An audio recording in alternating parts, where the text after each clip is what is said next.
Hello, Sunil मेढे साहेब येणार आता भाषण करणार. त्याआधी सांगते मुख्यमंत्री साहेब हेलिकॉप्टरने इथे येणार आहे, म्हणून पुढील 25 ते 20 मिनिटात ते इथे येणार आहेत. सुनील मेढे साहेब.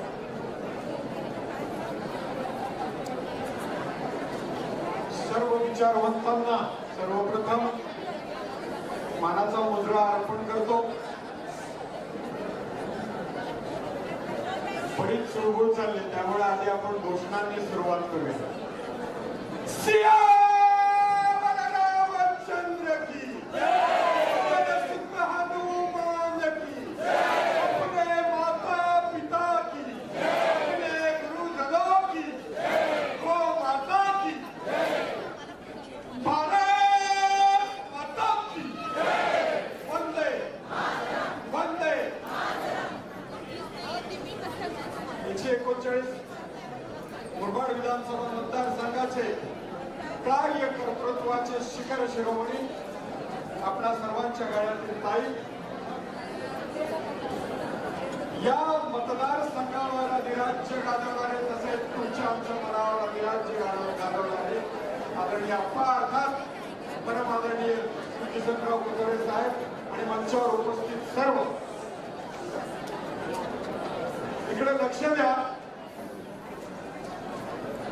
या 31 ऑक्टोबरला आपण नरक चतुर्दशी म्हणून साजरी केली, परंतु नरक चतुर्दशी ही 31 ऑक्टोबरला नसून या 20 नोव्हेंबरला, ही लक्षात घ्या, या 20 नोव्हेंबरला नरक चतुर्दशी आहे आणि नरकासुराचा वध करण्याची जबाबदारी कोणावर आहे? तुमच्या रणरागिणीवर आहे. अरे जागो तो एक बार बंधू जागो रे, अरे जागो तो एक बार माता जागो रे, अरे जागो तो एक बार बहना जागो रे. मेरी प्यारी लाडली बहनों, आपको दिया है, तुम्हाला भाऊबीज झाली आहे, तुम्हाला रक्षाबंधनही झालंय आणि त्यामुळे हे जे 3 भाऊ आहेत आणि कार्यकर्त्यांवर, तुम्हाला सर्वांवर पितृतुल्य प्रेम करणारे आदरणीय अप्पा यांच्या विजयाची अवघी काही अवधी राहिलाय आणि या सगळ्याची ताकद तुमच्या एका बोटामध्ये आहे आणि त्या बोटानेच इतक्या जोरात कमळाचं बटन दाबायचं आहे की समोरच्याच्या कानठळ्या बसल्या पाहिजे. आणि रामकृष्ण हरी असं म्हणतात, रामकृष्ण हरी तुझा आपल्या तुझ्याच घरी. कारण या मुरबाड मतदारसंघाची जनता आहे बिचारी, आमचं कमळच नाही भारी आणि म्हणूनच थोडे आप्पांना कधी विजय. एकदा जोरदार घोषणा द्यायची आहे. सन्माननीय आमदार किसन कदोरे साहेब यांचा सन्माननीय आमदार किसन कदोरे साहेब यांचा महायुतीचा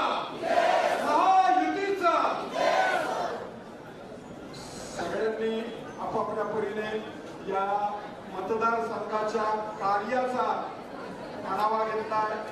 समोरच्याला मतदान करू नका, कमळालाच मतदान करा. मी जर एखादी स्त्री असतो तर म्हटलं असतो की हृदयाच्या अंतःकरणापासून पदर पसरून तुमच्याकडे मागतो. मी आज एक शर्ट पसरतो आणि तुमच्याकडे एक सन्मात्री दान मागतो, ते माझ्या पदरात घाला आणि आदरणीय आप्पांना विजय करा. कारण ही आमदारकीची निवडणूक नसून ही नामदारकीची निवडणूक आहे आणि आप्पांना जर नामदार बनवायचं असेल तर तुमच्या बोटामध्ये जी संविधानाने ताकद दिली आहे त्या ताकदीचा वापर करा आणि आप्पांना भरघोस मतांनी निवडून द्या, एवढीच विनंती करतो आणि थांबतो. जय हिंद, जय महाराष्ट्र. जोरदार घोषणा द्या. भारत माता की